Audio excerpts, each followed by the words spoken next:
Hi mga Marikoy! Nasa Pilipinas na ako. Kakatapos ko lang maligo at bago ako magpatuyo ng buhok, bago ako matulog, ay share ko na nga pala sa inyo na galing ako ng Thailand. Doon ako galing mga Marikoy. Actually, yung plano ko talaga is bibili ako ng iPhone 17 Pro Max 2TB sa Thailand kasi kailangan ko siya.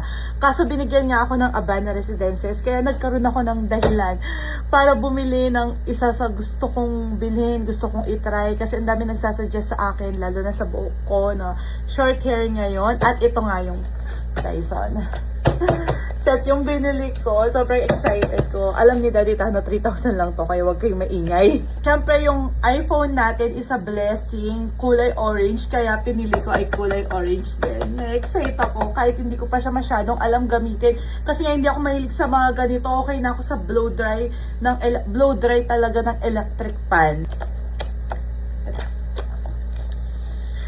Ayun! Eto na siya, orange black yung lagayan niya. Pagka-open, mga papel-papel. Eto siya. Set na may blow dry, may pang plancha, may pang kulot. Yun yung napili ko. Medyo pricey ito kaysa dun sa pang blow dry lang, pang plancha lang. Kasi ito set na siya. Eto yung pang plancha niya. Iba-iba yung ano niya. Diba? Ano, kasi nga, hindi ako sanay sa mga ganito. So, iba-iba yung ano niya. So, itatry ko na siya. Bago ko nga pala binili to, tinry ko siya. Tinignan ko muna kung bakit pricey siya, kung bakit deserve ko to, kung anong meron dito. So, nung tinry ko siya, mga Marikoy, hindi pa ako naligo nun. Bigla, hindi ko pinaliguan yung ano ko, yung buhok ko. Bigla lumambot yung buhok ko. So, for me, okay siya. Kaya pala mabigat dito pa lang sa sasaksakan niya. 1 kilo na. Ito yung power niya. Tapos ito yung control niya kung gaano kahinit. Ayun siya. Sabi. Ang lakas! Nagulat ako. Sobrang lakas niya. I-try ko lahat. Tapos ito na. Grabe. Ang lakas! Para na ako lili pa rin. Ang bilis matuyo. Ikilig ako kasi babae na ako ngayon. May paganyan-ganyan na. So, eto naman is ganyan-ganyan lang. Ayan, parang, oh, ang ganda na niya.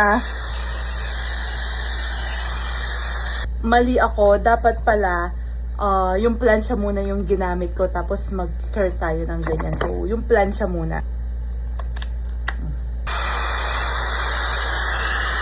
Automatic siya kapag wala na siya sa buhok. Tignan nyo, mag-open siya. Oh, kailangan mong pindutin to para mag-kapit siya. Tapos, kapag wala na siya sa buhok, mag-stop siyang kusa. Ayun na. Okay. Ganun-ganun lang. Ang ganda. Ang galing. Napapakahirap pa ako mag-brush kanina. Pwede naman to. Ang lambot niya, in fairness. Oh, ang lambot. Meron pa siyang 2 pangkulot. So, itatry ko ito. Gusto ko kasi yung messy-messy na curly lang. Automatic siyang sumasama. Ganun lang.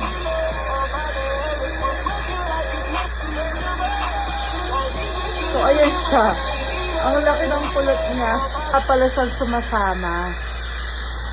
Nag-experiment ako dahil maliit yung buhok ko. So, meron siyang paloob. At ito yung palabas.